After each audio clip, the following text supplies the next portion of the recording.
Namaste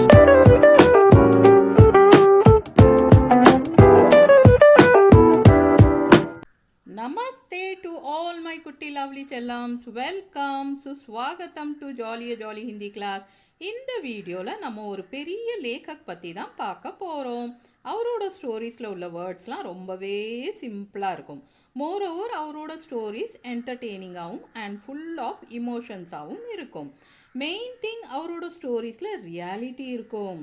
அப்புறம் end of the ஸ்டோரியில் educational message கண்டிப்பாக இருக்கும். யார் அவர் தெரியுமா? அவர் தான் முன்ஷி பிரேம்சந்த். உபன்யாஸ் சம்ராட், நாவல் எம்ப்ரர்.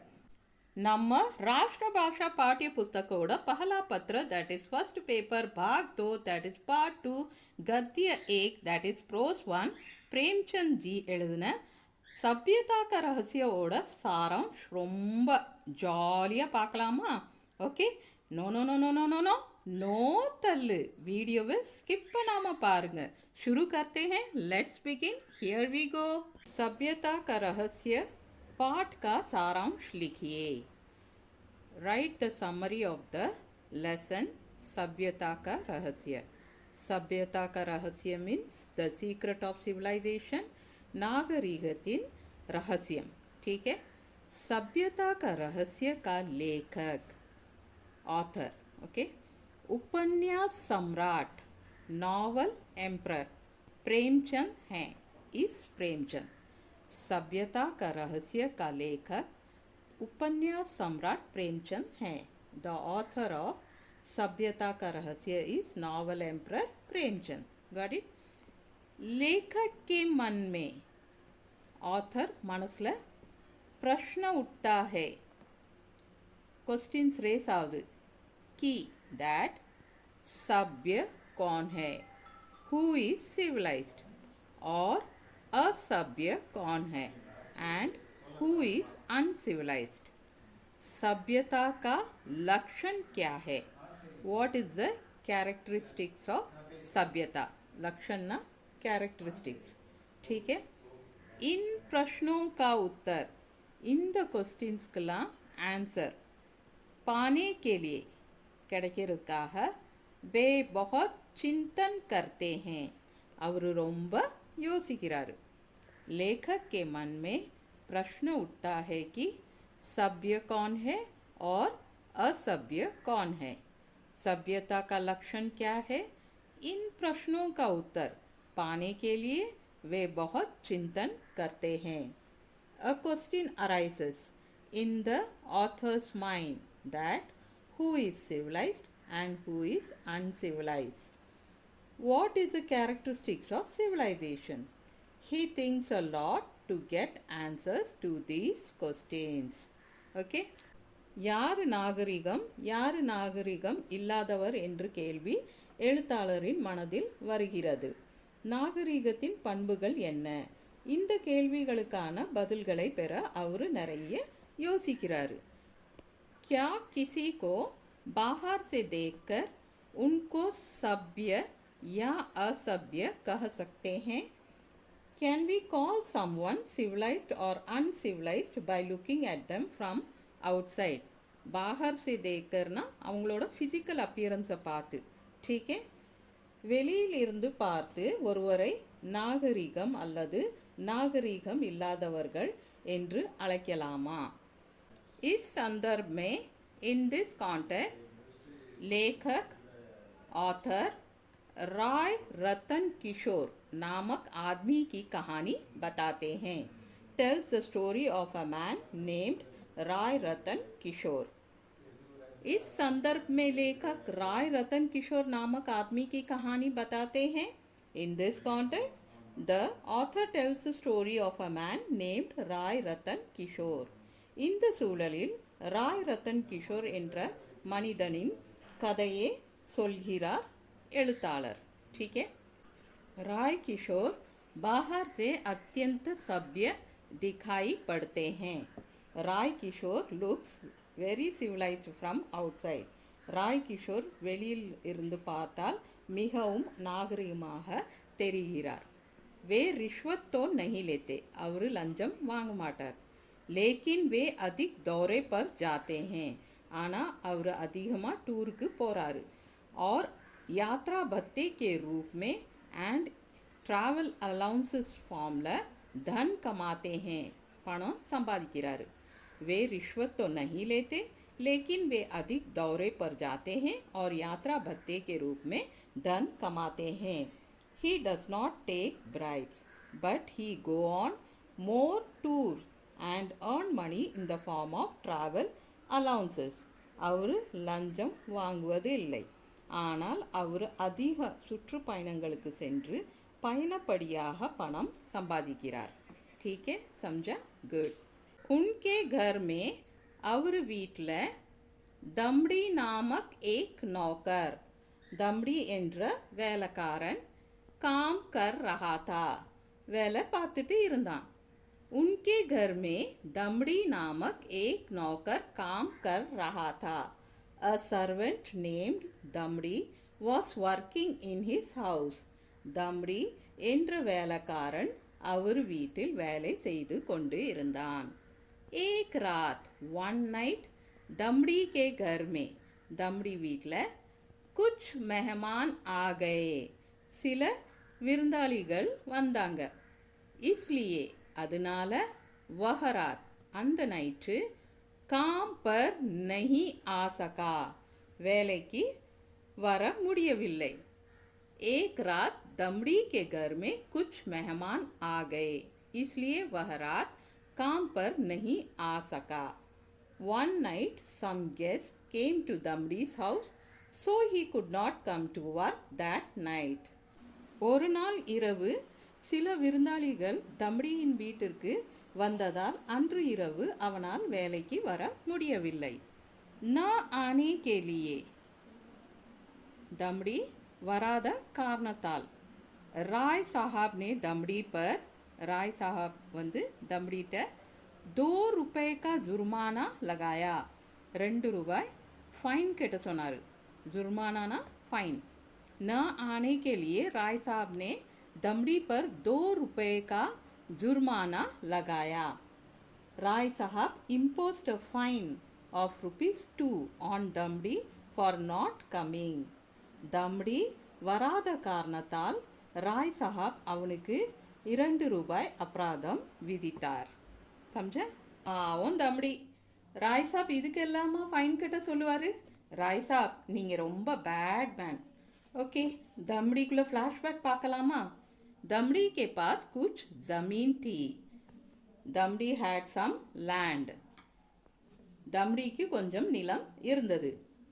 ज़मीन से जो मिलता था, what he got from the land, அந்த நிலத்தில் இருந்து அவனுக்கு எது கிடைச்சதோ, वह उसके परिवार के पोषण के लिए, அது வந்து அவன் ஃபேமிலிக்கு ஃபீட் பண்ணுறதுக்காக पर्याप्त नहीं था, it was not enough.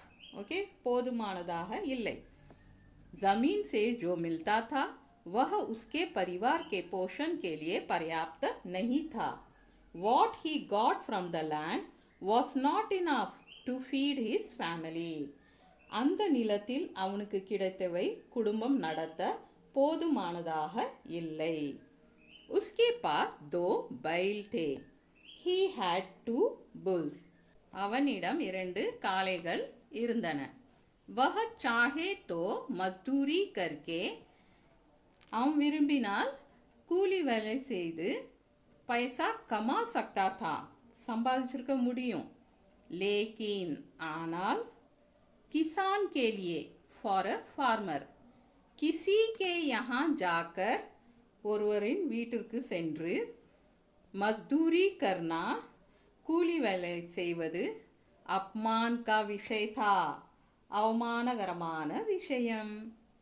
इसलिए hence उसने मजदूरी नहीं की. He did not work as a laborer.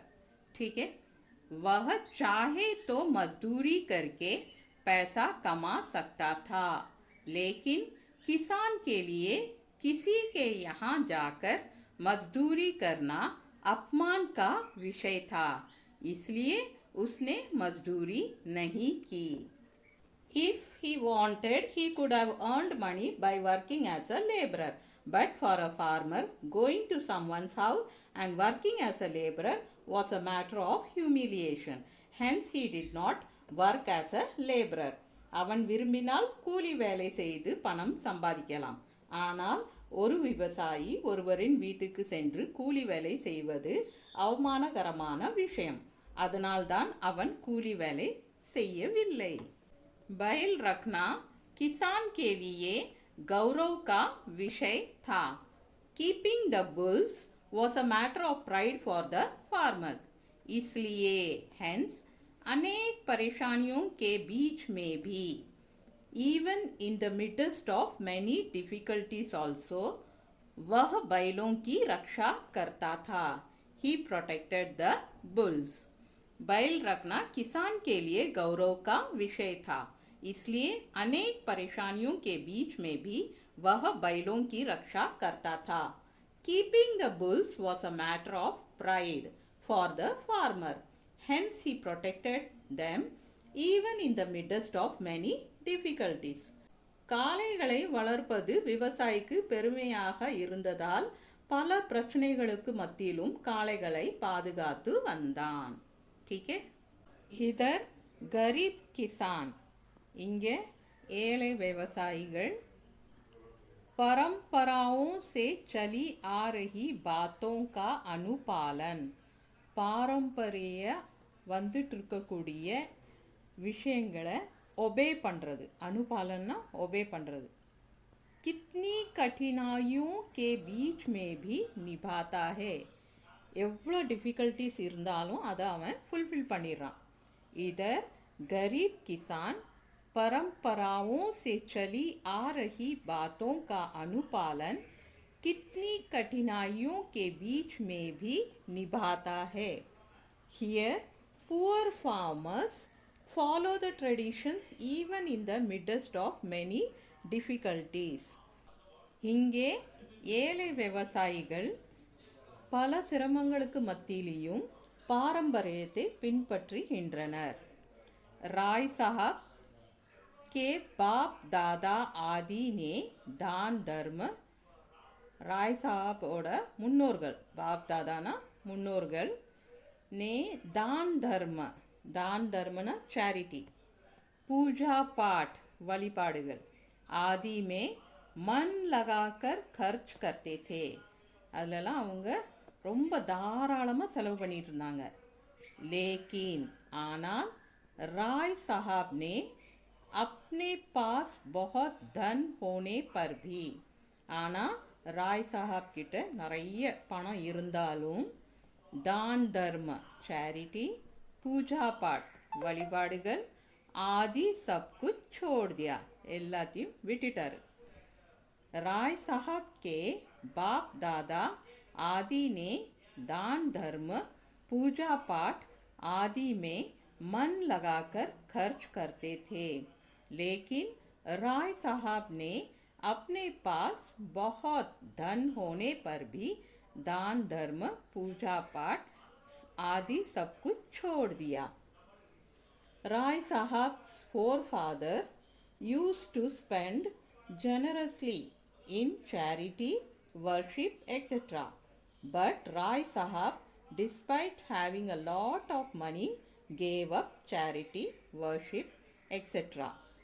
Rai சாஹாப் முன்னோர்கள் தொண்டு வழிபாடு போன்றவற்றில் தாராளமாக செலவு செய்தார்கள். ஆனால் ராய் சாஹாப் நிறைய பணம் இருந்தும் தொண்டு வழிபாடு முதலியவற்றை கைவிட்டார். तो लेखक सोचते हैं, அப்போ லேखक திங்க் பண்ணுறாரு. லேखकனா யாரு? प्रेमचंद जी. என்ன திங்க் பண்ணுறாரு? अनेक परेशानियों के बीच में भी, நிறைய பிரச்சனைகளுக்கு மத்தியிலையும், अपनी परंपरा को निभाने वाला, தன்னோட ட்ரெடிஷன்ஸை ஃபுல்ஃபில் பண்ணுறவன் दमड़ी सभ्य है, दमड़ी सिविलाइज्डा, या राय साहब सभ्य हैं, அல்லது ராய் साहब सिविलाइज्डान. ओके, तो लेखक सोचते हैं कि अनेक परेशानियों के बीच में भी अपनी परंपरा को निभाने वाला दमड़ी सभ्य है या राय साहब सभ्य है. So the writer thinks whether Damdi, who maintains his tradition even among so many troubles, is civilized or Rai Sahab is civilized. எனவே பல பிரச்சனைகளுக்கு மத்தியிலும் தனது பாரம்பரியத்தை தொடர்ந்து கடைபிடிக்கும் தம்டி நாகரிகமானவரா அல்லது ராய் சாஹாப் நாகரிகமானவரா. ஃப்ளாஷ்பேக்லாம் முடிஞ்சிச்சு. அடுத்து கதையில் என்ன நடக்குதுன்னு பார்ப்போமா. शहर में, इन द सिटी, एक रईस, वन रिच मैन, खून के मामले में, मर्डर केस ल फंस गया, वॉज कॉट. शहर में एक रईस खून के मामले में फंस गया. A rich man in the city gets caught in a murder case. ஊரில் ஒரு பணக்காரர் கொலை வழக்கில் சிக்கினார். उसकी ज़मानत लेने के लिए, அவருக்கு ஜாமீன் வாங்கிறதுக்காக, बेल வாங்கிறதுக்காக राय साहब की खुशामदें होने लगी. राय साहब खुशामदेना ஐஸ் வைக்கிறது, தாஜா பண்ணுறது. ओके. उसकी ज़मानत लेने के लिए राय साहब की खुशामदें होने लगी. People started flattering राय साहब to get his bail. அவனுக்கு ஜாமீன் பெறுவதற்காக ராய் சாஹாவை முகஸ்துதிகள் செய்ய ஆரம்பித்தார்கள். ராய் சாஹாப் को प्रत्यक्ष रूप में, ராய் சாஹாப் प्रत्यक्ष रूप में ना डायरेक्टली, रिश्वत लेने के लिए, லஞ்சம் வாங்குறதுக்காக, डर था, பயந்தாரு. राय साहब को प्रत्यक्ष रूप में रिश्वत लेने के लिए डर था. राय साहब was afraid of taking bribe directly. राय साहब लंजम நேரடியாக வாங்க பயந்தார். रईस की पत्नी, रिच मैन्स वाइफ, राय साहब की पत्नी से मिलती है, meets with राय साहब्स वाइफ, और and मिन्नतें करती हैं, and pleads, மின்னத்தேனா கெஞ்சுறது. ஓகேயா, அந்த நடுவில் த்ர மாதிரி தெரியுதா, பட் இட் இஸ் நாட் த்ர, தட் இஸ் ஹாஃப் ந ஃபுல் ந. ओके, मिन्नतें, गॉट इट. रईस की पत्नी राय साहब की पत्नी से मिलती है और मिन्नतें करती हैं. The rich man's wife meets Rai Sahab's wife and pleads with her. பணக்காரரின் மனைவி ராய் சாஹேபின் மனைவியை சந்தித்து கெஞ்சுகிறாள். उनकी पत्नी, उनकी पत्नी ना राय साहबोட वाइफ, रईस की पत्नी से रुपए ले लेती है, रिच मैन्स वाइफ இருந்து पैसा வாங்கிடுறா. और राय साहब के पास आकर बताती है, and ரொம்ப நல்ல பிள்ளை மாதிரி ராய் சாப்ட்ட சொல்லிடுறா, நான் ரிச் மேன்ஸ் ஒய்ஃப்ட்ட இருந்து பைசா வாங்கிட்டேன்னு. उनकी पत्नी रईस की पत्नी से रुपए ले लेती है और राय साहब के पास आकर बताती है. His wife takes the money from the rich man's wife and tells it to Rai Sahab. அவரோட மனைவி அந்த பணக்காரரின் மனைவியிடமிருந்து பணத்தை வாங்கி கொண்டு ராய் சாஹாபிடம் தெரிவிக்கிறார். ராய் சாஹாப் உசே बहुत डांटते हैं. ராய் சாப் அவளை ரொம்ப திட்டுறாரு. लेकिन ஆனால் रुपए वापस देने के लिए नहीं कहते, ஆனால் பணத்தை திருப்பி கொடுக்குமாறு சொல்லவில்லை. என்ன ஒரு புத்திசாலித்தனம். राय साहब उसे बहुत डांटते हैं लेकिन रुपए वापस देने के लिए नहीं कहते. राय साहब scolds her a lot but does not ask her to return the money. Rai சாப் அவளை நிறைய திட்டுறாரு, ஆனால் பணத்தை திருப்பி கொடுக்குமாறு சொல்லவில்லை. इस बीच एक दिन दमड़ी Meanwhile, one day, दमड़ी अपने बैल के लिए तनது காளைக்காக रातों रात ओवरनाइट किसी के खेत में जाकर goes to someone's field चारा काटकर cuts fodder ले आता है கொண்டு வந்தான் इस बीच एक दिन दमड़ी अपने बैल के लिए रातों रात किसी के खेत में जाकर चारा काटकर ले आता है Meanwhile, one day दमड़ी goes to someone's farm overnight and cuts fodder for his bull.